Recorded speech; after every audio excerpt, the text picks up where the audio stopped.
nga Entebbe Nansana byakava mu kitabakazi ky'omwaka gwa 2018 obukulembeze bwa RDC bwakyusibwa era yaliko Rose Kirabira n'asindikibwa e Masindi.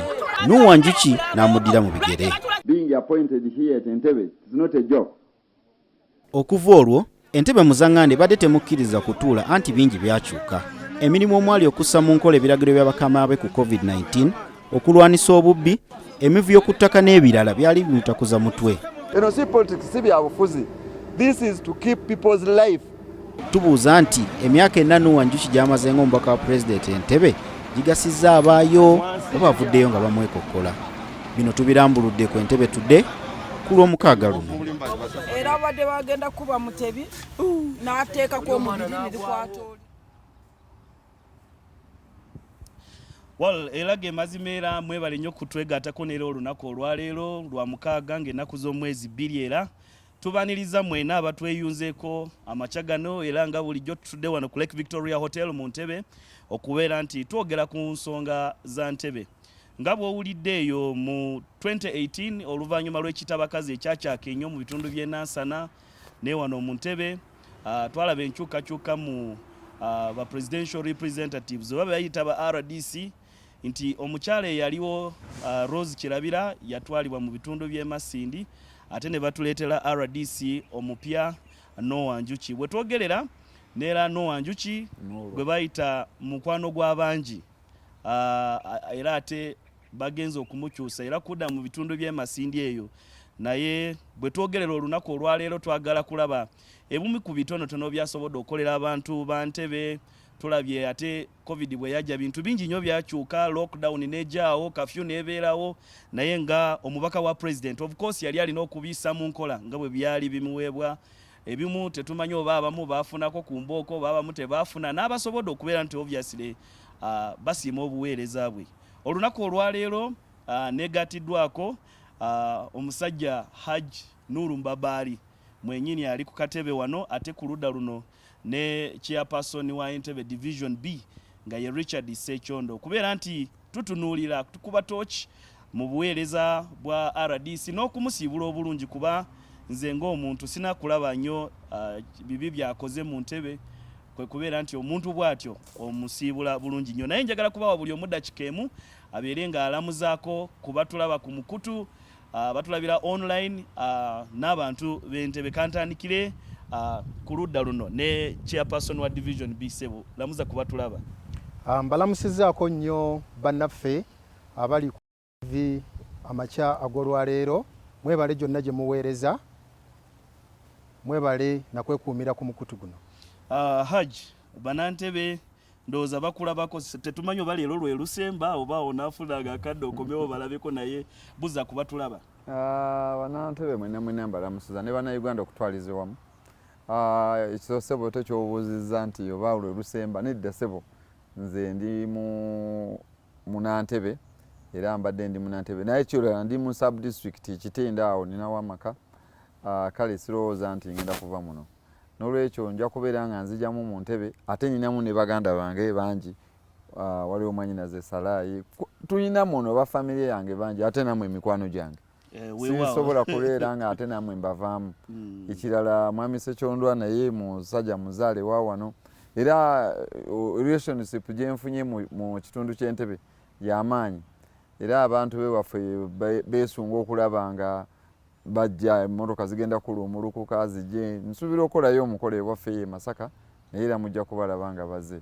Okay, Hajj katudde katono kumulamwa nti mu 2018 lwojja mu Entebbe okujja okumyuka RDC weewakiso neyo gyogenda tutegeddeko nti ogenda kubanga omyuka naye wajja mu biseera nga Entebbe general yali erina erinnya nga lya kutiisa nnyo. Nzijukira ekitabakazi ekyali muno e Nansana nga buli mukyala mu kitundu yeeraliikirira naye bwe tunadda generally speaking nti bw'otuwa ekifaananyi kya Entebbe gy'otuta okuva mu 2018 paka kati mu 2022 osobola kutubuulira ki ekibadde mu buweereza bwo? Bwe najja wano nafuna appointment mwezi gwali gwa 10 naye nenyingira wano mu Entebbe ennaku z'omwezi 25 omwezi ogw'e10 2018 naye bwe nayingira wano nasanga ebintu bingi ebyali mu Entebbe wano.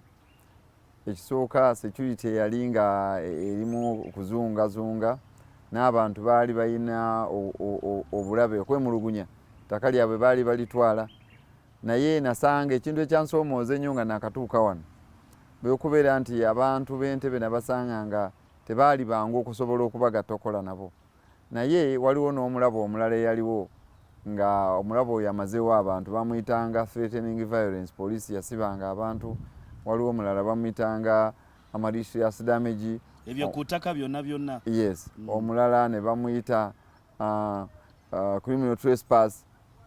Gyentuula n'ab'ebyokwerinda ne tugamba nti ekintu kino kinaaba kitya, ne tugamba nti omuntu oyo bw'abanga bamuvunaana ku misango egyo bwe gityo tusooke nga tutuule tulabe ekiva ku ki, era ekyo kyatuyamba nnyo okulaba nti abantu bafunamu obuweerero. Ate era n'ekirala nti bakwatanga abantu nga babatwala ku mukomera olunaku lwakutaano.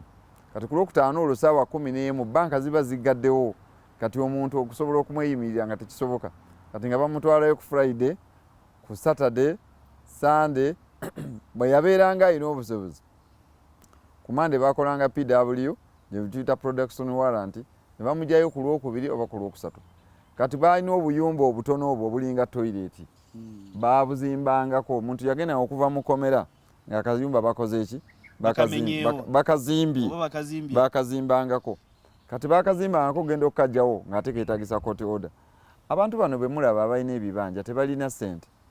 Omuntu abeera n'ekibanja yiika 2 yiika 10 naye nga talina wadde miliyoni 1, naye ate ye omubbi abeera nazo. Yensonga lwaki olaba nti ekintu twakiyingiramu ne tubeera nga abantu basobola okuyambibwa. RDC oligezaako tugamba nti obuzibu obubadde obw'amaanyi bubadde bwekuusaawo ku ttaka, ebintu bwe bityo bye bibadde ebikyasinze okubeera eby'amaanyi mu Entebbe. Ebintu ebibadde ebikyasinze okubeera eby'amaanyi bya ttaka, n'ekirala era ekibadde kisinza amaanyi tubadde tulina obubbi obw'okumenya amayumba g'abantu, n'ensonga era tubadde tulina ekizibu eky'abantu okubbibwa ebisolo. Naye byonna nebaza Mukama Katonda nti ngenza okuva wano nga byonna kufuma lufumo. Express eyo teyayitibwangako, naye era nasobola okubeera nti nga nkolaganiramu ne poliisi, nali sifunye emmotoka okusooka, naye bwe nasinkana omukulembeze w'eggwanga ne musaba ne mugamba Mukama wange oluguudo luno tuluyitako naye emmotoka sirina, kuba nali nkozesa mmotoka yange mwagiraba entono eyo gye nali nvuga. President n'agamba abakuwa emmotoka, era emmotoka ne bagimpa, wabula nti ate era nfunye okusoomozebwa nti wengenza okuviira mu Entebbe ng'ate oluguudo olwo ab'ebyokwerinda tebakkirizibwa kuyitako, balina kusasula, ate nga bemmanyi poliisi terina ssente zisasula. Naye ekyo nakituukako olw'ensonga nti obuweereza bwange saafuna kuwakanyizibwa. Nasanga muno nga mulimu abantu ba opposition. Naye katono nnyo nga tetunagendawo kyobulaba njagadde omukulu, naye twagala otusigire ekifaananyi oluvannyuma lw'okutuuka te wafuna okugezesebwa okulala kweko kwa COVID-19 lockdown yajjaawo, twalaba ewalala nga abasirikale bakuba abantu emigo, abasirikale nga bakwata abantu okubajjamu kasente, naye ate naawe mu kitundu kyo twalaba nga enforcement mugikola. Olina kuba gwali mulundi ogusooka, olina bye wagamba nti byali bipya gy'oli mu kana kaseera ka COVID. Kyo bwe kiri, kubanga COVID yali mupya mu nsi yonna. Kaakati COVID oyo waliwo amateeka agaali galiwo, naye abantu beeno beebaza kubanga twakwataganira wamu n'abakulembeze. Omanyi Entebbe abasinga obungi bagiyita Entebbe municipality me RDC wakola. RDC w'Entebbe takola awoka. Mbadde ntwala district number almost wadde sub district nga ntwala Entebbe municipality eri mu division NAB, nga ntwala Katabi Town Council, ntwala Kajansi Town Council, Kasanje Town Council, Busi naye waliyo Town Council, ng'ogattako n'ekizinga ekirala bakiyita Zinga ne Kavenyanja. Era ebintu ebyo tubadde nga tugezezzaako nnyo okukola, ate nga byonna wabaddewo COVID. Naye waliwo ebizibu ebyatugwira mu COVID, abantu bagenda, ennyumba zagenda ne ziggwa, endala ne zikwata omuliro Kavenyanja, naye ba Good Samaritan ab'emitima emirungi bayamba abantu. Era Honorable Seninde ennyumba ezaagwa eyo Ezinga zajja ne zitwalibwa omuyaga, naye twasobola okufunawo amabaati gaali 10 ne tugenda ne tugagabira abantu RDC twalabanga oluvannyuma lw'okwemulugunya nti abantu bali bakwatibwa ekiro ne bagibwako kasente ng'olumu ne operation ekiro ozenyigiramu n'ogenda mu bifo ebyenjawulo okulaba ku basajja bo balikola batya ku road blocks kuwuliriza ku bantu okwemulugunya. Olina ebipya bye wazuula wakati w'enkolagana yonga RDC ne ab'ebyokwerinda nti weewaawo birina okuba ate nga nabyo bitunuulirwa wadde mukolamu embiiri? Ab'ebyokwerinda abo okusooka ekisookera ddala nagenda nenfuna ab'amawulire. Omanyi bw'obeera n'ab'amawulire tofuna buzibu. Ne mbagamba mwe bakalondoozi bange abasooka. Kaakati kye twakola olwo ne tukola olugambo. Ne mukola olugambo. Ne mbagamba naye munkolera olugambo olulungi. Omanyi eŋŋambo ennungi si ze zimu n'eŋŋambo embi. Waliwo eŋŋambo embi omubi twamusanze alya mmere anywa mwenge ebikimodula ebyo ebitalina kye bituyamba. Naye olugambo olulungi lwe lulimu ebyokwerinda esobola okubeera nga tuyamba abantu. Kati nenteekawo neteeka nti ab'amawulire mwe tewaba omuntu abakwatako era tewabadde abakwatako ab'amawulire ndowooza mujja twasanyuka nnyo kubanga mabegako waliwo ab'ebyokwerinda abaali batufuukidde ekizibu nga bwe bakola ebibi tabagala obyogereko bw'obyogerako ofuuka mulabe. Naye katuvaawo katonotono waliwo n'okulumiriza okwaliwo bwe wajja nakulaba wayagala nnyo okugaata abantu watuuka n'ekiseera nga abantu ba NRM mu Entebbe ne bakulumiriza nti gwe okukuta ne opposition naye olina ekintu kimu nzijukira kye wabagamba nti omukulembeze yagamba bannayuganda basigale bannayuganda wadde wa opposition waki kyoba olaba nti nzijukira obagamba n'okubagamba nti oba olaba ne NRM esobodde okufuna abantu abalala okuva mu opposition kubanga ebabuulira ekituufu n'amazima ne basalawo naye bakulumiriza nti okukuta n'aba opposition. Awo mbadde njagala okusinziirira nzireke wa mukulu Richard Sekyondo otubuulire nti RDC ebbanga lino lyabadde mu Entebbe yabadde mu Entebbe nga gwoli deputy mayor w'Entebbe na ssaawa zino obuweereza bwe n'okubeera nti abantu ngamwe abannabyabufuzi abagaata osobola otuwa kifaananyi ki? Neyanziza nnyo neyanzeege ssebo omuweereza wa puroguramu eno nammwe abatulaba ssebo omukulu RDC. Okusookera ddala njagala kwogera ebintu bya mirundi ebiri kubanga ndowooza mutuleese tulinga abakola okwekuba mu tooki ku biki bye omukulu byasobodde okukola wabeeredde wano oba oliawo ffenaffe bye tulowooza nti bisigadde tebikwatiddwako oba oliawo nga tasobodde kubanga abikola kiyambe n'omulala ajja okumanya nti n'obwetaavu obwo we buli. Okusookera ddala njagala okumwebaza nga RDC nti agezezzaako okukola kyasobola okusinziira mu buvunaanyizibwa bwe kubanga Entebbe eno naye eri trike si nnyangu nnyo erimu abantu ab'ebika ebyenjawulo era nga bw'olaba n'ebibiina ebyobufuzi NRM, DP, NUP, FDC n'ebirala akatogo kali awo naye ate bwekituuka ku kuweereza ne waliwo n'ensonga ezimu mu kuzisalawo ng'ate tuba tuyina okusisinkana ku mmeeza emu naddala ekikwata ku byokwerinda ate n'enkulaakulana. Era nzijukira mu biseera ebya COVID awo waliwo okunoonya emmere mu bantu ab'enjawulo akawunga n'ebikozesebwa. Ebiseera ebyo nali deputy mayor nga tuli ne meeya mwami Kayanja Vincent Depo ne tunoonya emmere ttani 11 era emmere eyo bwe yali egabwa nzijukira nti baamuteeka nnyo ku kisenge nga tebandyagadde ayogere watuufu emmere weekola ki weevudde n'avaayo n'agamba naganze ndi munnadini ate ndi mukkiriza naye amazima abalobinze emmere be bano. Olwekyo kyo tulina okyogerako nti kirungi.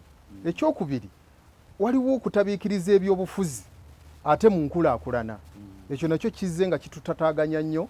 Omuntu oluusi nga bw'ayambala ekkooti nti mubaka wa pulezidenti ate n'ayita buyandikomye n'awa n'ebiragiro ebitakola ki ebitaliiyo. Ebyo tuzze tubiraba wano. Waliyo emabegako awo baatuwambako akatale Kalamba location site nga ne tusubwa ne programu ey'amatiipu kubanga RDC yaliwo ebiseera bye yajja n'alagira abasuubuzi ne bawamba era project neekola ki netuyitako. So ku mulundi guno tulaba nti abadde agezezzaako awo okuneutralizinga mwekyo twagala okubanga tumwebaza era ne gyalaga alina okulaba nti afuba ekyo okubeera nga agenda nakyo mu maaso. Ebiseera ebisinga tulondebwa naye tuba ne common goal, tulina okuba ne common goal nga ba leaders.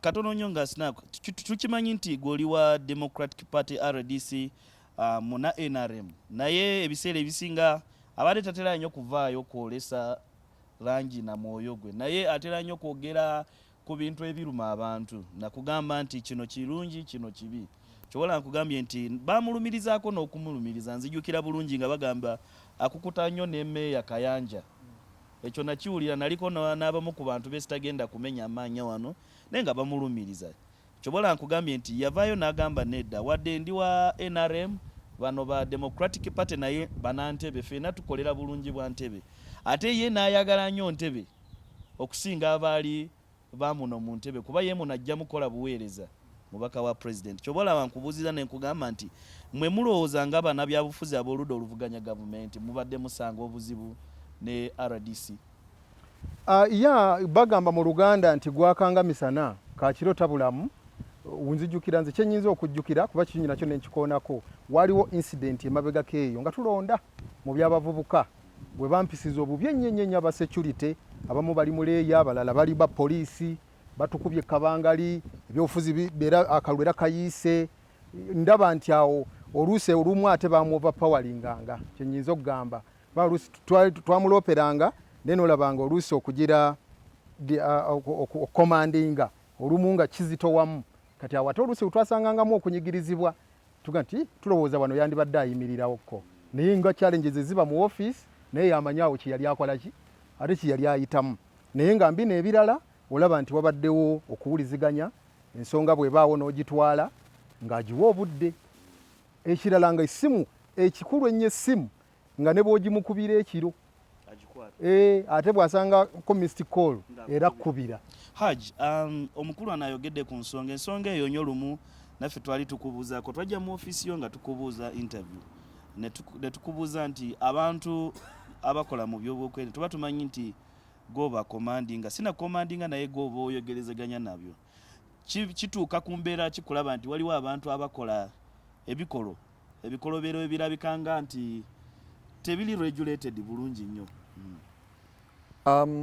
omanyi omutawaana gw'ebyokwerinda abantu abasinga obungi nze nkugambye nti ze kinyambye forces zonna mbadde nazo ate nga n'ekirala ekibadde kinyamba DSC wano tugiyita District Security Committee ebadde etulako abo bennyini so bwe najja wano nasanga nga waliwo abantu aba opposition nga balina okutula mu lukiiko omwo naddala meeya waffe dipo naye abantu baali tebaagala kukyogerako ng'ate yene gwe nnyina okuleeta kati ebyo ne bibeera nga bintabula kubanga kuba wano mu municipality omuntu aliwo ye meeya ye mukulu alina okujja mu lukiiko naye era namuyitanga pozi kyembeebazaako aba opposition tebankalubiriza babadde bajja waliwo n'omulala omwami bamuyita Kalema eyo Katabi meeya w'e Katabi omusajja oyo bambi mukama abadde amusaasire kubanga tubadde tuteesa nnyo era nga deputy bwakugambye nti bwe tubeera nga tuli ku nsonga ezigatta eggwanga era ne president abantu abo kyembadde mbabazaamu nga wabeerawo ensonga president nga yabeetaaga bajja naye osangayo ebitundu ebirala nga president waba abayise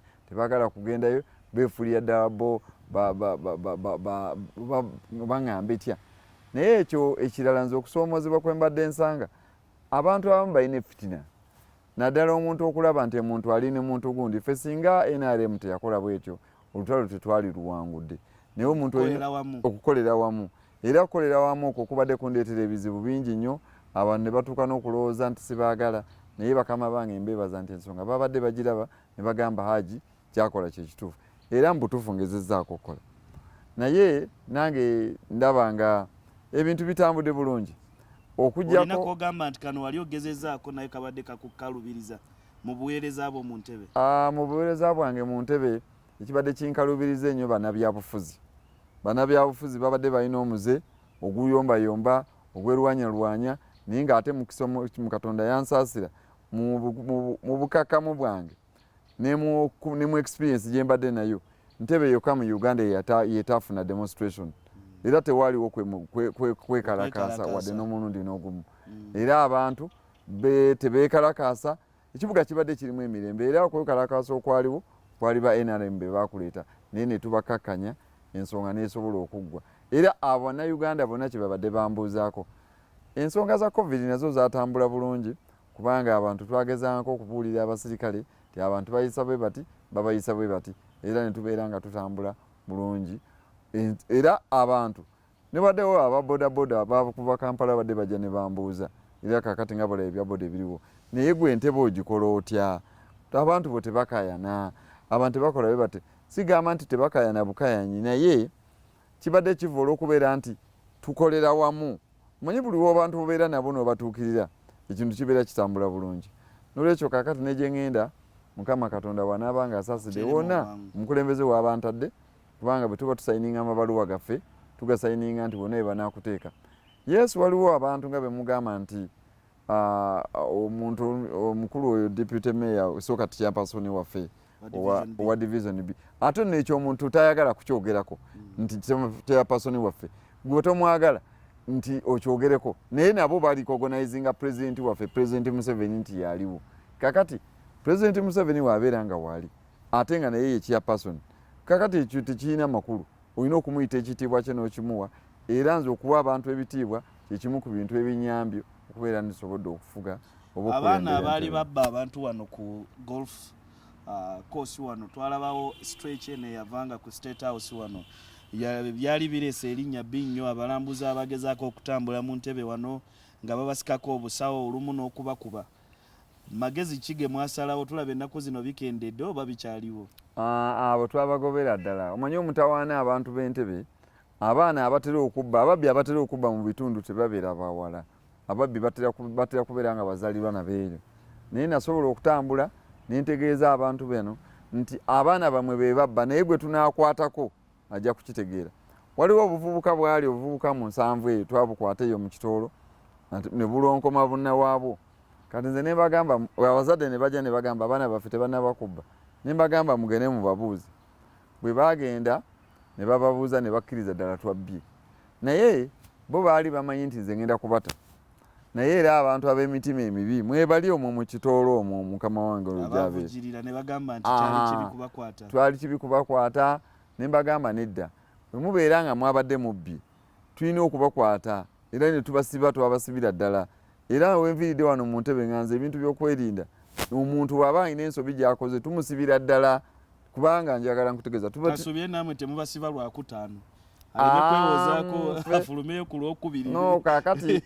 abo ekitabasibya lwakutaano oba ekibasibya n'oku lwokutaano baba bazizza emisango olw'ensonga Entebbe eno ebaddemu challenge nene ekisooka mwe muli State House ekyokubiri mwe muli ekisaawe ky'eggwanga ekyokusatu mulimu ekisaawe ekya UN nayo eri wano ekirala tulinawo akasaawe akalala bakayita kajansi waliwo ekali kakati obi byonna byonna n'ennyanja eyo gy'olaba ebibadde byangu naye nga tubadde tulina nga tewaliga bwe tuwuumulamu katono watera nnyo okugamba nti abatamiivu mu Entebbe sibalinaako olutalo naye mutamire temujja ku makubo awo nga accidents zisuuse nnyo mu Entebbe mukeera ku makya nga batomedde 5 3 n'obakubiriza nti munange gy'onywereddeeyo n'otamira sulayo ojjavaayo enkeera ekyabaŋŋambisa bwentyo nti basuleyo kubanga abasirikale baali bajja kubakwata ekiro kati ne mbagamba nti bwe mba munywedde musuleeyo eyo okusinga le banakukwata ate ne bakutwala ne bakuteeka mu kkomera n'obavaayo ku makya nga bw'obimanyi toyinza kuviirayo awo abantu mu Uganda ebintu ebimu si byangu kale RDC katukwatiriremu awo katonotono katuwumulemu katono nnyo tugenda kubeera nga tukomawo tukyatudde wano ku Lake Victoria Hotel nkiwa kyekifo ebimu ku bifo ebirungi mu Entebbe gyosobola okujja notuna naye katuwumulemu katono tukomawo n'abakulu bakyali ku Entebbe batubuulire ebisingawo. Entebbe, the land of freshness, fresh breeze, fresh water, fresh weather, and fresh foods. Entebbe is not just the gateway to Uganda, but also fresh foods supplied from 81 Sese Islands in Lake Victoria. Fresh foods from the garden to Chitoro Market and straight to your home. Visit Chitoro Market in Entebbe, Uganda's first capital for all your fresh foods.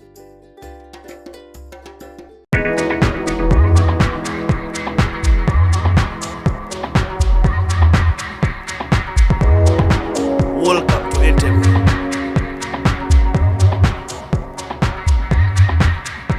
Uganda's first colonial capital, the home of recreation and tourism.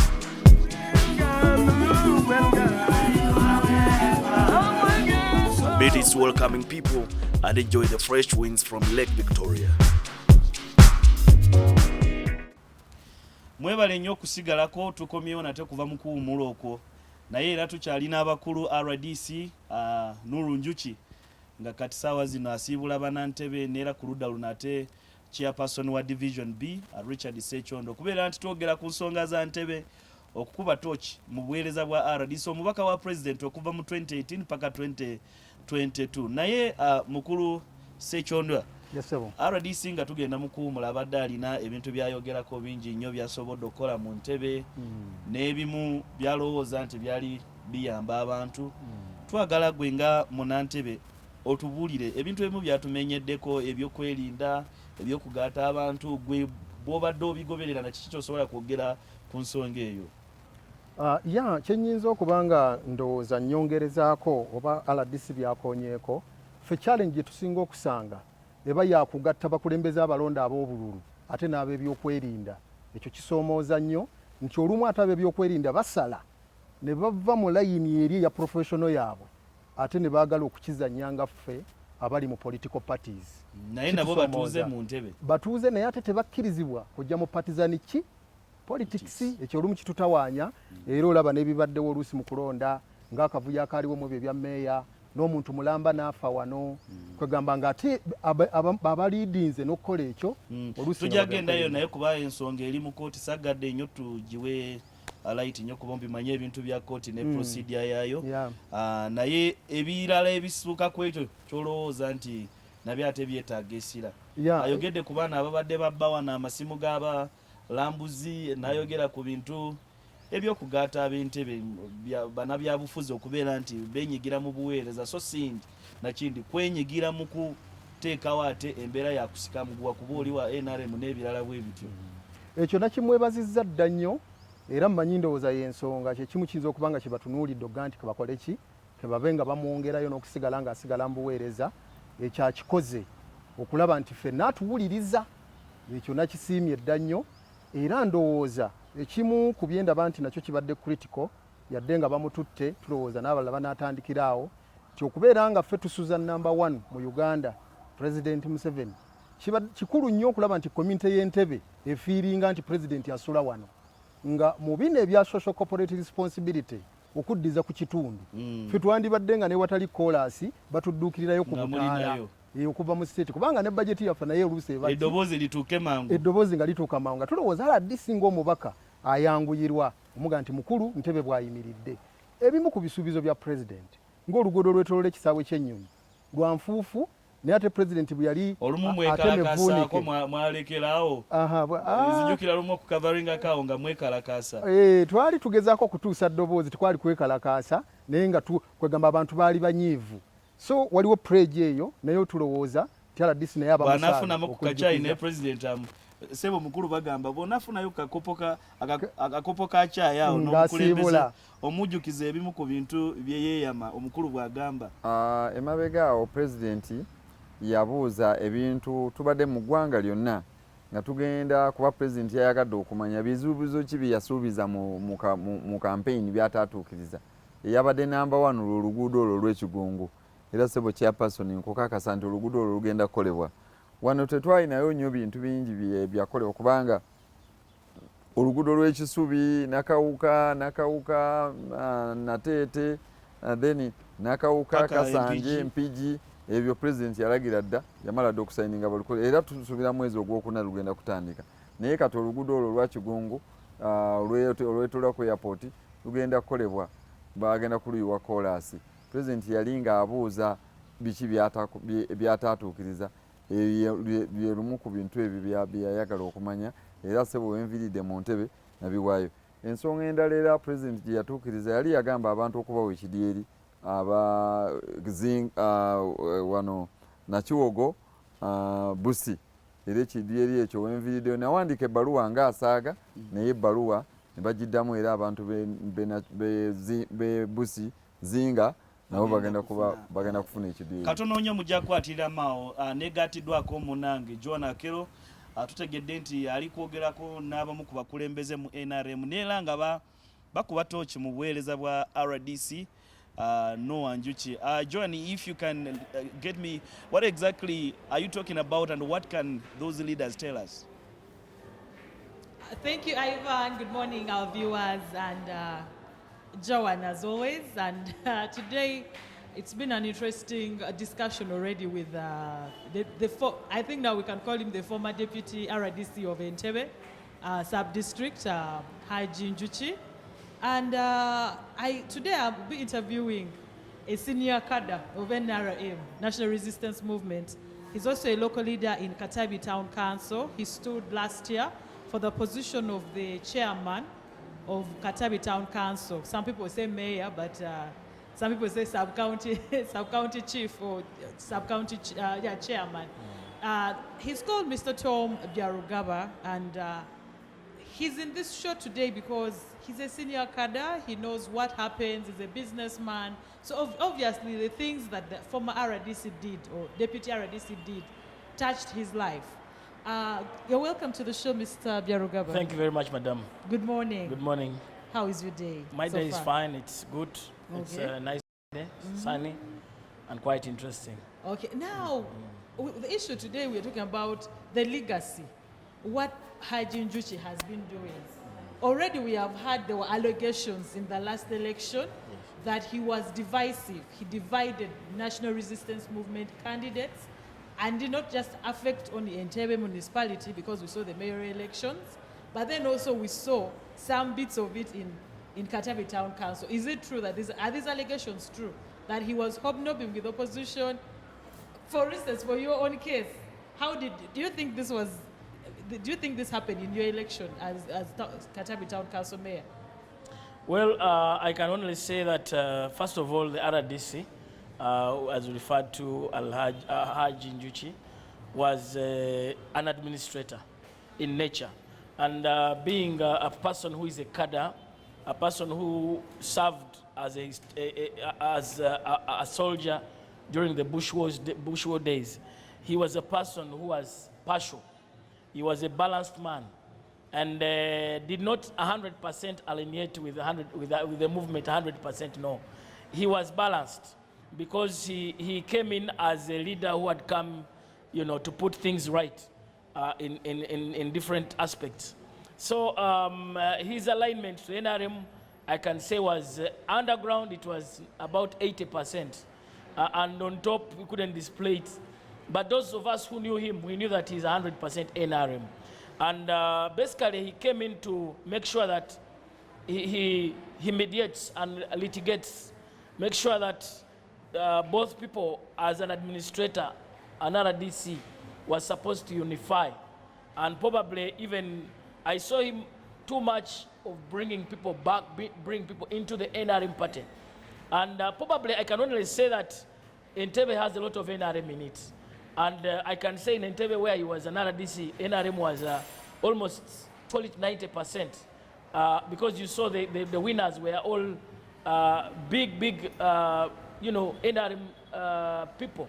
And I think the only challenge could have been he failed to bring the NRM people together, because they were all vying for positions. And there was a bit of a fracas, because everybody wanted to be member of parliament, everybody wanted to be mayor. So there was a challenge, which there I can say, because of too much NRM, they failed to come together to get one candidate. In Katabi, of course, you know very well that Katabi is dominantly opposition. We had a challenge with our local leaders. Our local leaders here is the current chairperson of NRM, who failed to distinguish between an elective position and a person appointed. So probably RDC could have failed to come in time to discover, because by the time we were going to this election, the LC3 chairpersons were already in positions that they had taken, and they wanted to hang on them. So RDC could have been influenced somewhere by those local leaders, the Haji Chivumbis and Ngobi and Mama Galida. Those people tried to hook him, and they caused the problem. So him as a person, he did his work? Personally, I think, first of all, security, he did his work very well. One thing he did is, you remember we had a problem of girls who were being killed in the swamps here, everywhere. There were a lot of murders. And the time he came in, he really managed to unify and bring the security bodies together, ISO, BISO, police, and SFC and army, and he really brought security in Entebbe. We didn't see a lot of problems in Entebbe. With the experience he had, he solved the problems of murders, the people who are committing crimes. There is a way he had experience in murders. I remember a case where a lady was, a child was killed in Kasenyi, in Bonono. When I reported to him about that missing child, he told me one thing that I will never forget. He said, check around the neighborhood. That child must be kidnapped around, and indeed it came. It was very true that the child was kidnapped by the neighbors and murdered by a neighbor to that family. So And I also remember he followed it up to the police station where I think the suspects were released. We are released, yes. Yeah, also that one was there. But then that experience was very good on his side. So he did well in security. Security was very well. But now when it comes to issues of NRM and the local leaders on the ground, because you see NRM, they believe that when you have been appointed by the president to take over the position, then you must be a slave to NRM supporters. Yes, you must be, because NRM is the party which is ruling the country. It's the president who is the chairman of NRM, and he appoints the RDC on board. So being appointed on board to become a representative of the president, the NRM people see you as somebody who is supposed to favor everything that regards the party. So in that aspect, there I believe that he did not do that bit of coming too much yellow. in love. It was not with very yellow. That it was not too much. It wasn't there. So if on a scale of 1 to 10, how many would you give him? I would give him 3 to 10, because they are 3 out of 10. Yes, Okay. yes, yeah. Okay, because but, and that is really a factor that caused us problems in some of the areas in the zonal places, because we had an issue in a place called Tanda in Bunono, and you'd hear the local leaders, but this man is our RDC. Why doesn't he come to solve an issue like this? This land belongs to. There was a land issue, and therefore I believe that there was that bit of where he came in partially to determine and save a situation based on his work as an administrator, but not necessarily an NRM leader. Okay. Yeah. So his legacy, how would you describe his legacy in less than a minute? What kind of man is Haji Njuki? Well, Haji Njuki is a man of all the people. He's a man of the people. The very many times we approached him to solve matters, he solved them straight away. He did not waste time. And secondly, he was good at representing us out there and coming to the ground to see what is happening on the ground. He solved so many issues. I personally think that he is a very good administrator. He's a good administrator, a person who balances issues. But I will not forgive him for not putting on yellow 100%. That one, he was a partial person. For the opposition and for the NRM, some of the NRM leaders, he was a balanced man, okay. A man of all the people. Okay, thank you so much. Ivan, I was talking to Mr. Byarugaba and he was sharing his thoughts about Haji Njuki's legacy. I forgot one thing, yes. That he also implemented government programs. Okay. He ensured that the markets that were constructed in Baita Babiri were done. Chitoro markets were done. So the implementation of government programs were very good. So that makes him a good administrator. Exactly. Okay. And also participating in activities that where he was invited, especially my activities, like the NRM activities that were in Wakiso, in Katabi, in Chisubi, the cleanup exercises with UPDF. Okay. He will be remembered for that. Yes.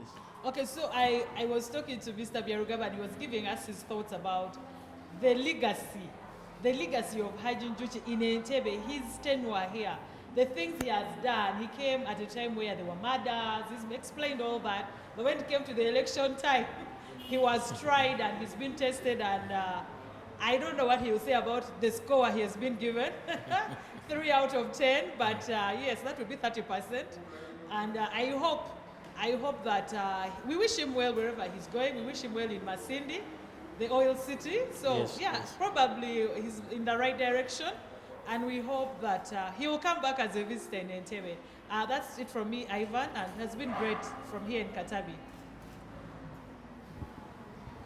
Oyo y'omu ku bannaffe Joan Akelo badde ayogera n'omu ku bakulembeze mu NRM. Ekimu ku bintu Haj bye boogeddeko kwe kubeera nti obulumiro obuli mu NRM. Nzijukira mabega kaawo ng'akatale k'omu Kitoro bamaze okukakola. Omukulembeze yali wakujja neero katongoza naye obulumiro obwali mu NRM okukoonagana n'ebintu ebirala ekimu ku byabadde boogerako. Wotuso okuva mu Ntebe wano NRM ogirabidde mu kifaananyi ky'oba ogirese otya?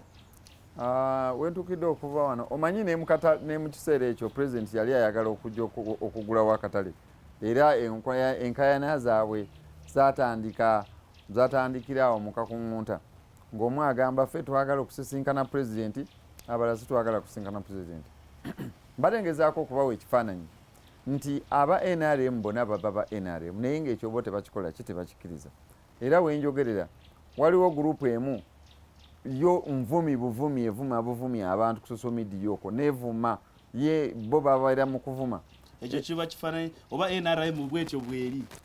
NRM si bweri kubanga yo yabavumi si bonna nti bavuma abantu wabula bubeera bubumbwa bwa muntu ye nga muvumi buvumi.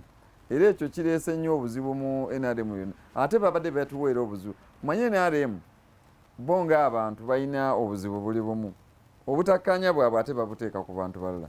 Era obalaba wano Entebbe baba bajja president era tulina engeri gye tubakwatamu kuba buli lunaku bajja ku State House awo nga tebabawadde ebbaluwa ebayita. Naye tubadde tugezaako era okubakkakkanya nga bw'omanyi nti abantu bo bamanyi State House. Awo wennyini we mbadde ate njagala okuddako katonotono nga abantu bano ababadde beesomba ku State House wano tulabye ng'olumu bakeera nnyo bawanyo ab'ebyokwerinda obudde buzibu nnyo. Tulaba baasi ziri awo kwegamba mwenga ab'ebyokwerinda ne mufuna obuzibu ng'ogyeko bano ate abalala kikuwa ekifaananyi kinti mu NRM mulimu neera ebitagenda bulungi naye saagala tukigendeko nnyo kuba kifuuka political weewaawo okuva mu security angle. Mu NRM si bwe muli ebitagenda bulungi wabula mu bantu bo nga bo mwe muli abantu ababa batakoze eki ababa batafuddeeyo oba abakola abaleetamu empisa embi. Abantu ba NRM bantu balungi nga n'abantu abalala bwe bali abalungi. Omanyi nze n'abagambye nti nze abantu bonna nasobola okubagatta aba NRM nabagatta n'aba opposition ne twawukana mu kulonda naye ng'abantu bonna babadde bali wamu. Naye Entebbe wano wendaba emikutu egivuma abantu mu kitundu ebirala n'ateekamu abavumi baane naawe n'akuteekako osobola okufuna obubaka. Afuna obubaka era mwebali n'aba DP abavuma abantu mwebali bangi nnyo naye ba NRM bavuma. Era olaba omukulu akugambye nti waliwo n'omuntu eyafa. Omuntu eyafa era teyafa nti nno yaleetebwa kibiina kirala abantu abo bali ba NRM. Era ne president yabayita n'abategeeza lwaki bakola ebintu ebifaanana ng'ebyo. Kale oluusi olw'okubeera nti ate baba bambadde yero tugezaako nnyo okulaba nti tubakwata mpola mpola ne tulaba nga tubakkirizisa. Badde manyi ogenda tugamba baba bambadde yero naye nga munda mulimu kale endala. Era bwe tukirowooza naye nga bw'omanyi nti nze omulimu gwange omukulu kwe kulaba nti abantu bonna batambula bulungi. Era tugezezzaako nnyo. Era wenviiridde wano Entebbe nga tulisi abantu abasinga obungi bazzeeyo kati babadde bagenda kati nga bali ku track emu n'abantu abalala abaali banyiize. Olaba akatale ako kobadde yogerako bakazimba naye nga regimu ebaddeko tebadde ya NRM. Regimu ebaddeko ebadde ya DP. Naye nga bwe natuuka wano kye nasooka okubategeeza nabagamba mwe mulina obukulembeze naye ffe tulina ssente n'olwekyo ssente ezo baba nga bazibawadde ssente muzikozese bulungi musobole okubeera nga ate musabirako akalulu akalala kubanga era kye babadde bakola. RDC katonotono ne chairperson wa division B katusooke tuwulirize endowooza z'abantu nabo bagenda kubanga batubuulira ku buweereza bwa RDC. Katusooke tuwuliremu katonotono abantu kye bagamba tukomewo oluvannyuma tugende mu maaso. Abamu bagamba takoze bulungi abalala bagamba alina kyabakoledde. Buli muntu abako n'ebirungi n'ebibi naye nze okusinziira ku ndaba yange n'engeri gye mbaddemu naye enkolagana yange naye tebadde mbi kuba omuntu gy'omutwalira naye gyakola ki gyakutwalira.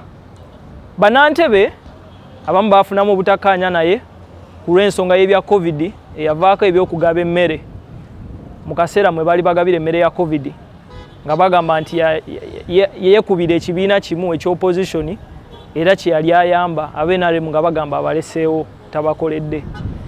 Naye nze ng'omuntu okusinziira nga bwe mbadde mulaba ne ku sayidi ey'abavubuka ngezezaako mutuukirira ng'empapula z'enjagala zituyamba naddala ku nsonga eziyamba abavubuka oba oliawo ne security.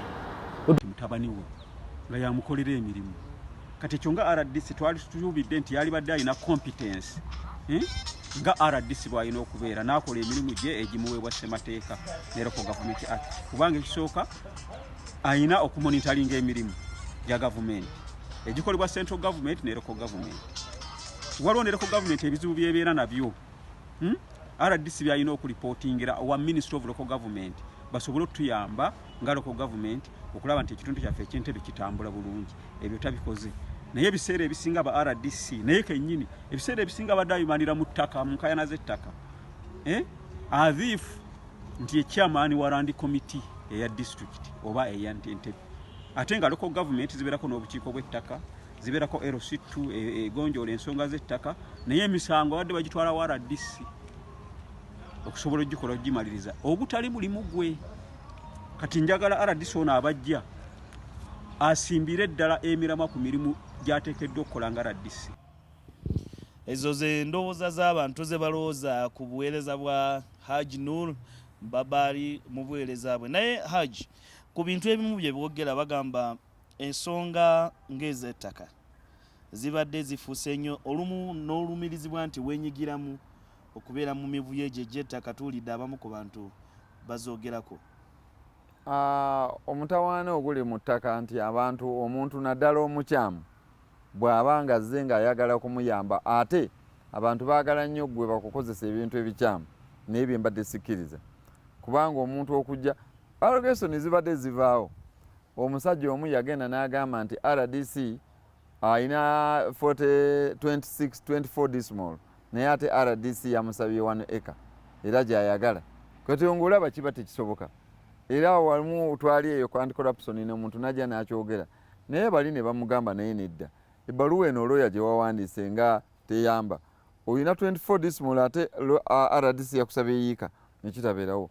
Waliwo n'ennaku ezino era ekibaddewo omuntu era tulina we twagenda mu ofiisi emu era bagamba nti njagala eka emu era omuntu n'amugamba eka emu gy'ayagala olina ettaka lyenkana ki n'agamba alina 75 decimal omulala ng'alina 50 ng'ate yiika era terina weekola ki weeva. Recently waliwo aba prime bagenda ne basenda eyo ettaka lyabwe eyo ekasanje yo no twagendayo ne honorable Nabakoba ne bagamba omusajja mwamulaba ku TV yagamba nti RDC bamuwadde yiika 10 n'amugamba honorable Nabakoba naye nga yeewuunya yiika 10 we ziva mu mayumba g'abantu abo nga tezikola ki teziwerawo. Kati ekintu ekyo nakyo ne kibeera nga kitutawaanya obwongo naye oluvannyuma bwe babizuula babeera bamanya nti abantu abo bakola ki balina baayiga nti bakuwaddeko omanyi ffe mu bukulembeze bakulisa nebyotakola ki nebyotalidde kati ffe batujje ku mulamwa naye nedda era twagaanye omulamwa twagulemeddeko. Recently era wano era abantu waliwo abantu betubadde tuyamba waliwo ne betwakutte era babadde babbye abantu ekibanja nga bibagobyeko naye twabakutte ne tubatwalira ddala paka kitali. Omukulu byayogera bye bamulumirizaako ebyokwenyigira mu ttaka okubeera nti naye alina ebibye nga RDC oba ng'omuntu bye yeeyagaliza mu Entebbe wano. Twawulirako mabegako awo nti waliwo ne Entebbe gwe wali osibye nabiwulira mu ŋŋamba simanyi London ow'empala eyo. Naye anyway mu byabadde ayogera olina ky'osobola kwogerako mu dakika emu tulyoke tugende Masindi.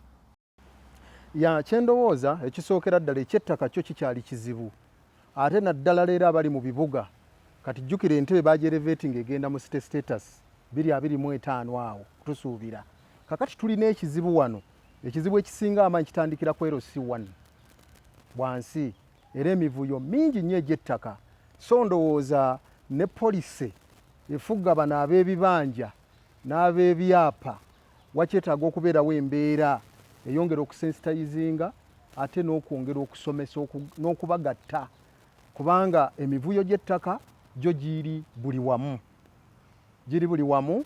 era ndowooza ng'abakulembeze twetaaga kukiwa attention kubanga gye tulaga it's timing bomb ekiyinza okuvaamu ebizibu bye tutajja kusobola kusalira magezi.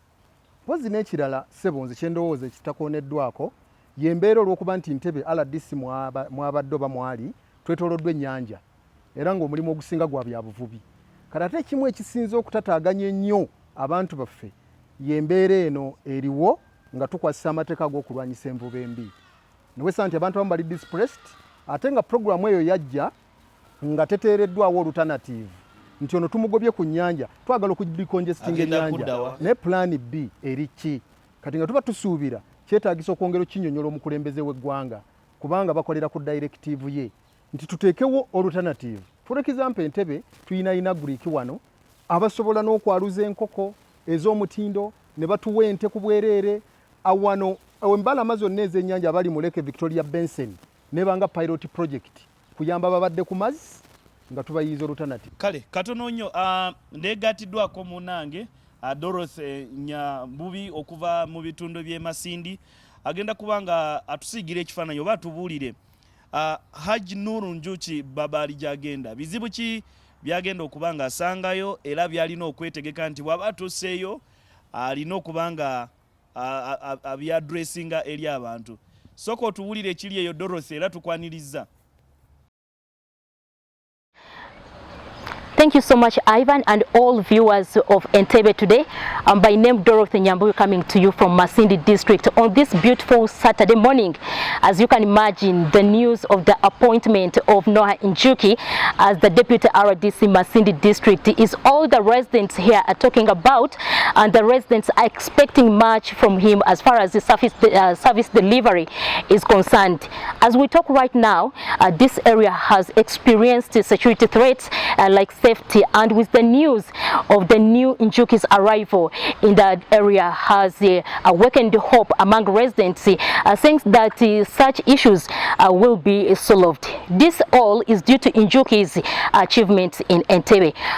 Even as we talk right now, I have some of the residents here who are ready to share with us some of the security threats within Masindi district, and here is a lady who is very much ready to tell us what is really happening as far as the security threats are concerned within Masindi district. Good morning. Morning to you. How are you? Tell us your name.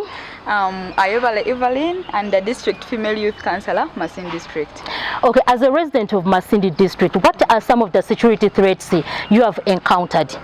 Of course, there are quite a number of them, but one of them is theft.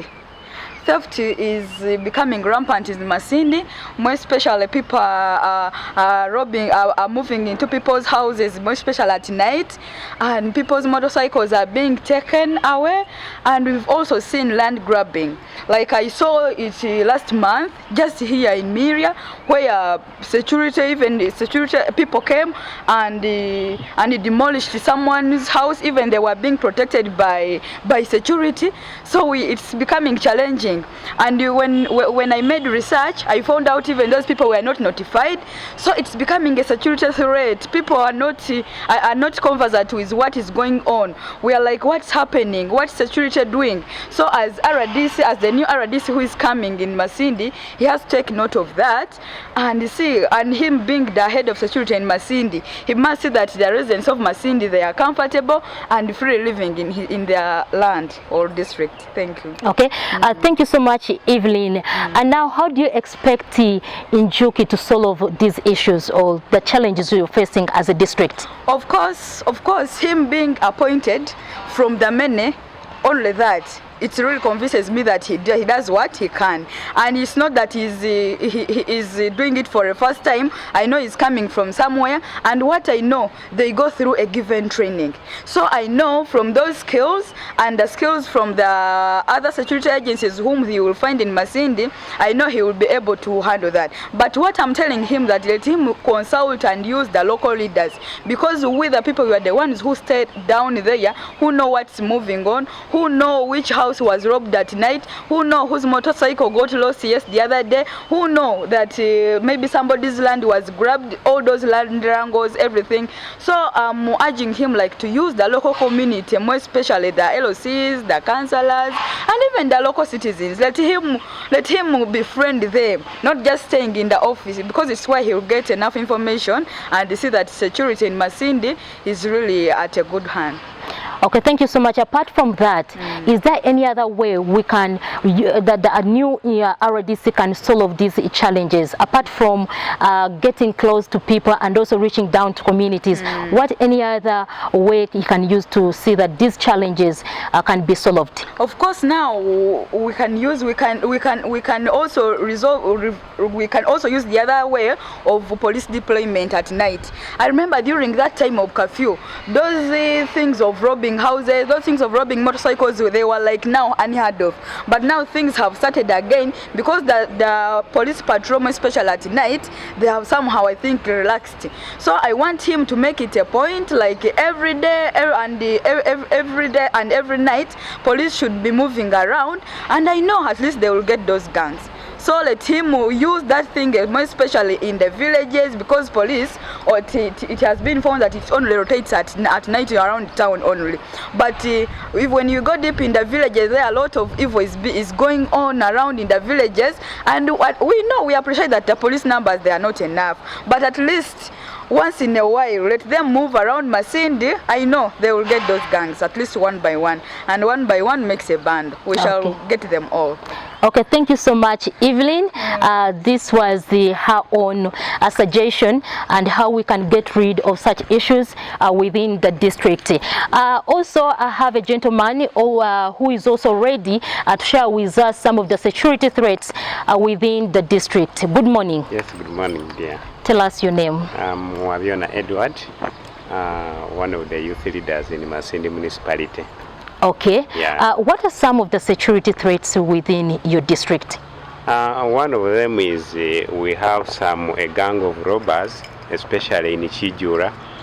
So, you know, those boys, I don't know what the security people are doing, because it has become really threatening. You know, everybody is complaining about that gang of boys. They are going, actually, if you happen to move beyond 9 or beyond 10 and you have your phone, you can, it's really alarming. It's really alarming. Actually, very many people have fallen victims of SACAM. They have been robbed. Their phones have been taken. Others have been tortured. So, and then the other thing is, some 2 months ago, the office of the Sn1 Kijura Central was burnt into ashes, and many properties were lost. So that is also another security threat. Then there is also another issue of land grabbing, especially in the villages. You know, sometimes people are suffering in the villages, and you know, these people are using money. So that local person down there, who cannot easily be identified by the media houses. So that is that is another problem. Then the other thing is actually in Masindi, it is very unfortunate that in a period of 2 years we have received 3 RDCs, and they have all failed to solve the problems of Masindi. Then Masindi is also becoming like other cities. Now, are you aware that prostitution is also a security threat? Okay. Yeah. Even, you know, there are very many in Kijura. In town here, people are hawking their private parts. So how do they become a security threat? Security threat because sometimes when you are moving, like for us gentlemen, when you are moving alone, those ladies are very funny. So they can disturb you. If you happen to move with your wife and they call you uncle, sweet bitch, you get that point. So it becomes a security threat to you. So you may end up losing your family because of that. So with this new RDC who is coming in Masindi is most welcome, but he must look at all those things, those issues. Okay. As he looks into these issues you've articulated, so how best can you advise him to handle such issues? One, he should really work hand in hand with the local leaders, like the LOCs, LOC1s, LOC2s. We have the GISOs, we have the PISOs. So he must work with those people so that these issues can be solved. Then the other thing, if he wants to handle these issues very well, let him not engage himself in the fights with the politicians. There he will do his work. As you've heard from the residents, Ivan, some of the biggest concern and what they hope Njuki should start with, one of them is land grabbing and also theft within the district. According to the residents, these two issues are becoming rampant. And also to let you know, Njuki will be deputizing Emi Ingabirano, who is now the RDC Masindi district, and as we talk right now is already within the district. As the residents await Njuki to officially begin his work in Masindi district, many cannot wait to hear from the man himself about the plans he has for the area. Ivan, as we talk right now, these are the offices the two officials are going to be carrying their operations from. Ivan, back to you in Entebbe. Oyo munafe munamawulire munafe Dorothy Nyambubi ng'ali Masindi, Haji Njuki gy'agenda okubeera nga aweereza. Haji, bw'owuliriza omukyala by'abadde atubulira nti eyo gy'ogenda, ekisooka ensonga z'ataka ziringa eza wano mu Ntebe. Ekirala ayogedde n'agamba nti abaana abato okwenyigira mu kutunda akaboozi bakatunda misana, n'ekirala obubbi bw'oyogeddeko nti wabulwanyisa mu Ntebe wano bye bimu by'ogenda osanga eri. Kiki osobola kwogera ku nsonga eyo na bweteefuteefu ki bw'ogenda okubeera nga oteekamu? Ensonga ezo nga mwanyinaze kumuyita mwanyinaze nga bw'azoogedde byebyo kubeera ku saidi yange kulyamu envu buteesokola, kubanga ensonga z'ettaka mwazimanya n'abazibagambye ezabadde Entebbe wano mu sub district zibadde zikakanya, ate ne pulezidenti n'atuyambako ennaku zino n'ayisa etteeka okuggyako era ebyo babadde bakukusizeeyo court orders nga bazeekolerako. Ekyo kintu kigenda kintu kyangu nnyo. Ekyobubbi ekyo nakyo kyekimu ku bintu byensinga okumanya naddala mu security. Naawe by'osinga okwagala n'okumanya. Byensonga n'okwagala. Kekazanyo k'oyagala ennyo. Kekazanyo kenjagala ennyo. Era ababbi bwe babeera nga gye bali eyo mwetegeke enzija kubanga sigenda kubakkiriza. N'abazadde omanyi abaana bano abatera okubba batera kuwagirwa abazadde ababazaala. N'olwekyo abazadde b'abaana abo mwesibe ebimyu mumanye nti abaana bamwe banaaba baagala okubba abantu tugenda kubakwata tubasibe. Ate abaana ababalina emmundu nga baze okulumba abasirikale baffe era bakimanye ti w'emmundu ayanukuzibwa mmundu. Ekyo kyo saagala kukirumamu. Ensonga endala akaboozi ak'emisana bakatunda kyere, totuukayo awo naawe nga wakava mu mmotoka ne bakubuuza odaagula ku kaboozi. Ekyo ne wano Entebbe kabaddewo abantu gye bali awo okubayita ababiri awo saawa eziwera 2 obasanga bali awo abawala gye bali beetunda, naye mu ngeri emu oba endala abo babeera ku bizinensi zaabwe be babeera nga tebatukosezza abaana abato okwenyigiramu. Ekyo kyo tugenda kukikkiriza, abaana abato situyinza kubakkiriza. Era olaba twateekamu n'ebikwekweto eby'emisana abaana okubasanga mu firimu emisana bwe tubadde tubakwata. N'olwekyo eri nayo wekinaabeerayo. Uganda si nsi ya njawulo nnyo okugamba Entebbe si ya njawulo nnyo ku bitundu ebirala. Tujja kugitreatinga bwe naatwala obukodyo bwange bwe nzize Entebbe ojja kulaba nga ekitundu kiteredde. Kyova olaba nti bo banindiridde, waliyo allegations eyo abantu bye balina ku mikutukutu ebyo nze mbiyita bya butaliimu. Abantu bali eri bakaaba bukabi bagamba omusajja singa zzi, n'ate n'abeeno nabo bagamba singa omusajja tagenze. Era mujja kulaba amaziga bw'abantu bagamba singa tukoleddeyo kapate, amaziga mujja kugalaba, mujja kubaawo. Naye abantu babadde tebaagalira ddala nva Entebbe. Si byokka wabula n'abasirikale be mbadde nkola nabo ng'aba SFC, aba Air Force, okugamba bonna babadde baagala tukole ffenna emirimu emirungi. Mukulu kankomewo gy'oli tuwumbawumba mu dakika ng'emu. Omukulu byayogeddeko byasuubira nti ajja tuukiriza ng'atuuse e Masindi. Olina kyoyogerako ku byalowooza agenda atuukiriza? Weewaawo agambye ebimu amagezi ate ne experience agijja Entebbe. Ya ndowooza ekimu ku bisinga obukulu kasita n'ategeera abantu baayo gy'alaga ate n'azimba enkolagana ennungi n'abakulembeze ne bapulaningira wamu ku bibagenda okukola ajja kusobola okubeera ng'abituukiriza. N'ekirala kwegamba okuleka omukululo w'ova n'ebyafaayo bisigale nga bikwogerako ki kwe kugenda ne vision nti gye ndaga ekitundu nsisanze bwe nti nino kireka nga kiri bwe kiti. Ekyo kintu kikulu nnyo. Pozi n'entanda endala gye nnyinza okumuwa waliwo ensonga ezikwata ennyo obutereevu ku bantu ng'ogyeko ebyokwerinda omuli ebyenjigiriza ebitundu ebyo nga birina abaana tebagenda ku masomero okujjukiza abazadde nti wadde amasomero ga gavumenti naye bayambeko okusapootinga abaana bafune n'ekyokulya ekyemisana.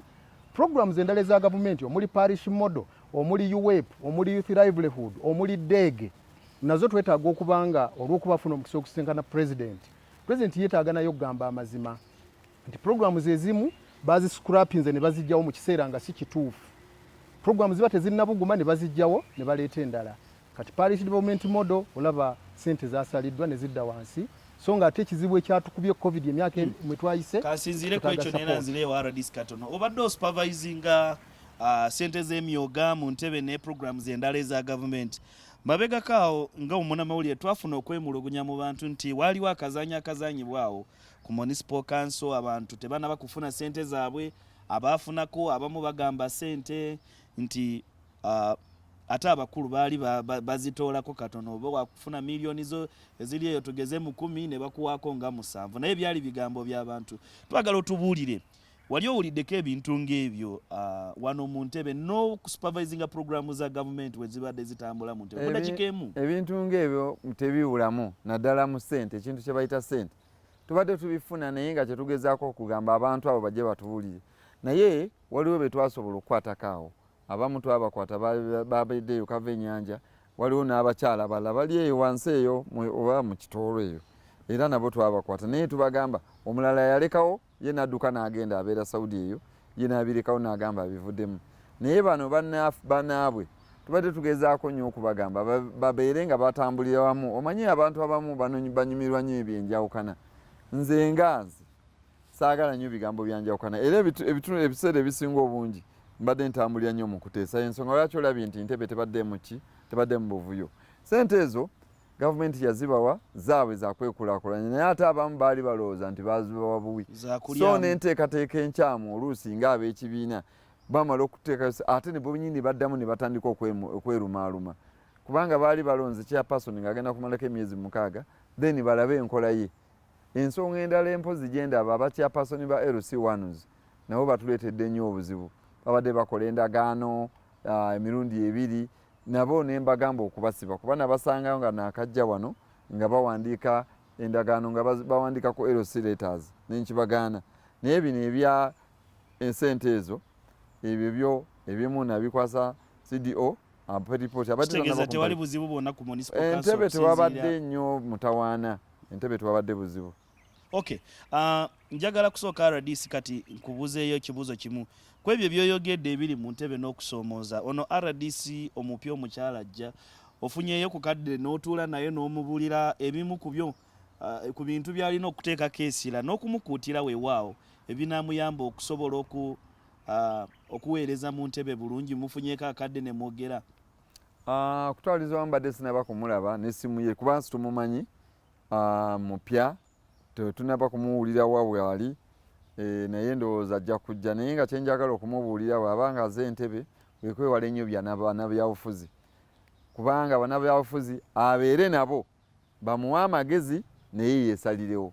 Nze kyekinyambye okubeera nti magezi mbadde ngaagala nnyo naye ng'omuntu nga neesalirawo kasita obeera nga abantu kuba ajja kufuna abantu bangi n'ekirala ajja kufunayo abeeyita ye nga RDC lwakuba nti ye agenda kuba mukyala naye naffe tubadde tubifuna oli n'agamba RDC abala tukola mu ofisi RDC awo alina okubeera omukambwe ennyo okubeera ntakkiriza abantu kukola ki kumukozesa. Njagala okozese butikitiki nga 30 ku bigambo bye bisembe eri RDC n'obuweereza bwabadde mu Entebbe wano tuwumbewumbe seconds oba 3 oba kinene ennyo nga 4 ku 5 awo. Okusookera ddala neyanza nnyo neyanzeege muganda wange RDC tukwebaza ebyo byosobodde okukola weebale nnyo tulowooza n'ebisigadde nga tusobodde kubikola pulaani yo jagirekawo ku mmeeza RDC ajja wabatandikira era tukwagaliza emirembe neyo gyolaga osobole okubeera ng'oweereza bulungi n'ekisinga obukulu okuyimirirawo nnyo kulwanirira eddembe ly'obuntu kubanga ekisasinza otusoomooza leero kya ddembe lya buntu ate nga incidents ezisinga mu ggwanga ababikola babyakwerinda katulowooza nti ojja kubanga oyongera nawo okubunyisa enjiri eyo n'obbagambako ku kiki ekiteekeddwa okukolebwa ate mu kiseera ekituufu era n'okumanya nti nga bwobadde okikola nti bannabafuzi si balabe twetaaga okukulaakulanira wamu nabo twetaaga ebirowoozo byabwe entanda gye nkusibirira nti neyo gy'olaze kola ekintu kyekimu olugendo lugenda kukola ki lugenda kukwanguyira era obeere muwanguzi. Haji Noor Njuki Babaali twagala kufuna ebigambo byebisemba tukimanyi abantu bangi badde bakuyita nnyo mukwano gw'abantu wadde olinamu abalala ababadde balinamu obwabo obutonotono naye ebigambo byebisemba eri abantu Banantebe nakati batulaba notuulira. Banantebe njagala okubakakasa nti yes ng'omuntu nti obeera n'abantu nga mikwano gyo obasaalirwa basaaliddwa nnyo nga Banantebe naye ate nga nina ogenda okuweerezaako mu bitundu ebirala nga bw'omanyi ekyo nakikoppaako ewaffe Masaka nti ebigo bafaaza asinga okukola obulungi ate bamugyawo ne bamutwala ewalala naye atereezeeyo ensonga ndowooza lwaki pulezidenti yakirabye bw'atyo n'agamba ngene ntereeze ewalala naye ekyenjagala okubakuutira Banantebe nti omuntu agenda okujja temugeza nti ne mulowooza nti ayinza okubeera nga nze ne mutandika okumuvuma kuba nze mbadde munvuma ne mbatunuulira olw'okuba mbadde nnyina kyenjagala obbasikulako okubanga kyembadde njagala basikulako mirembe naye ono ayinza okuba nga ate bwe munaamuvuga ne munumuvuma ayinza obutabikkiriza ebyo n'abatandikirako naye n'olwekyo nze mbadde mbagamba nga mbasaba mubeere abantu abeegendereza ennyo ate naye mumwanirize. Wano waliwo engombe egamba buli RDC ajja wano avumibwa buli RDC era waliwo akagurupu k'abantu bo buli ajja babeera bamuvuma naye nze mbawangudde kubanga olina g'oyinza ogamba nti osanga wamusobya akusanyuemu. Actually sirina nnyo bantu be nasobya naye ng'omuntu nyinza okubeera nga weebali naabo nabo nkimanyi nabo bakyogera ng'omuntu bwe mba nga nyina bwe nasobya bayinza okunsonyiwa mu ngeri emu oba endala naye nga mbadde sirowooza nti waliwo abantu be nasobya okujjako bemmanyi be nasobeza ddala be babadde abamenyi b'amateeka abo siyinza kubeetondera n'omulundi n'ogumu wabula mbadde nkyabayiga bwizi okulaba nti ate mbamalirawo ddala. Kale tubadde wano ku Lake Victoria Hotel mu Ntebe nga twogera ku nsonga za Ntebe nnyo batukumye bulungi kifo kirungi nnyo njagala kukuutira oba kugamba abantu bonna nti bw'ojja mu Ntebe ekifo ekirala ekyokutuulawo n'osoma akatabo n'olyawo emmere ennungi n'owugako osobola kujja wano ku Lake Victoria Hotel. Ate era ssebo njagala okutegeeza nti bwe najja mu Ntebe wano ekifo kye natuukira waliwo omwami bamuyita Badru manager wa wano yandabirira okumala emyezi 2 nga nsula wano sirina wensula naye yansuza wano mu hoteri eno nga bw'ogiraba era ng'enkola yaabwe baaniriza abantu n'olwekyo kimu ku bifo ebirungi ebintu ebirimu abantu abalina empisa ye Lake Vic Hotel. Temulimu babanyakula busimu n'ebirala. Baaliwo ababbi awo baalinga bagezaako okubanyakula naye twabakwata be banyumizaako ababazaala. Kale n'olwekyo tugamba nti naawe apulaninga Entebbe ekifo kya mirembe kyakakana mwe muli beaches mwe muli ebifo ebirala kusanyukiramu ofunayo ku kadde n'ojjayoko ne weeza buto bakuyita kweza buto mu njogera y'ennaku zino si bwe kiri naye batukumye bulungi nnyo. Sirina byamaanyi bye ngenda kwogera naye RDC ffe ng'abamawulire twagala kukwebaza olina etoffaali ly'otadde ku mawulire mu Ntebe ate abantu kye batamanyi amawulire si mabi bw'oba ogamanyi naye abatayagala abamawulire be bakola ebibi nga bw'oyogedde ne batayagala ate abalala babimanye kitegeeza kyekibeera ekizibu naye otukoze bulungi nnyo sirina kyamaanyi kyengenda ababiri obukulembeze buno na buno bawadde akadde mwebuzeeko nze bwenvaayo mu katebe kange bwenzira emabega RDC ne ssentebe wa division B mukulu Richard Sechondo kama mwebuzo sibule RDC tumwagalize ebirungi. Sebo njagala okubeebaza abannabyabufuzi b'Entebbe wadde muli wa opposition naye mumpadde amaanyi yensonga lwaki olaba ne programu eno ekola enguudo naye okuzimba obutale ebo naye programu ya USMID ezerwa kubeera nti muwagira abantu abalala bagaana buganyi naye mwebale nnyo ate nasanyuka nnyo bwe wali nga wazze okay wa NRM teyayitamu naye ate kyamukisa mulungi pozi kyenjagala ate kyenjagala okusaba abantu abo ab'ebyennyanja tobawagira kubanga ennyanja baba bagikolera ki bagyonoona n'olwekyo yimirira ku magulu akalulu okaagala naye sooka oyagala ennyo eggwanga lyo okusinga akalulu nganze bondaba njagala eggwanga naye ate abakozi b'ebyembyone omanyi bw'obeera nga oli muntu ayagala okukwasisa empisa oba mulabe waabwe naye ate abamu basanyuka otyo kale mwebale nnyo ababaddeko abatulabidde online tusiima mwebale kuwagira n'olulala tujja kukomawo neera ku lw'omukaaga ssaawa 3 paka ssaawa 4 tuvuddeko mwebale. Imagine if leadership and development was a uniting factor for people towards a certain achievement. When people set aside their political differences and affront a cause that will benefit everyone. What does Omuntu wa wansi see as development in Entebbe? We have the only international airport in this area. There is no way we can underlook issues of health. Buza meya achegana, tauni kiraka achegana. Who is the problem now? Ensonga ene ejja kuggwa. That is politics. Era tulina kyakulya n'ekya tekigenda kubaawo.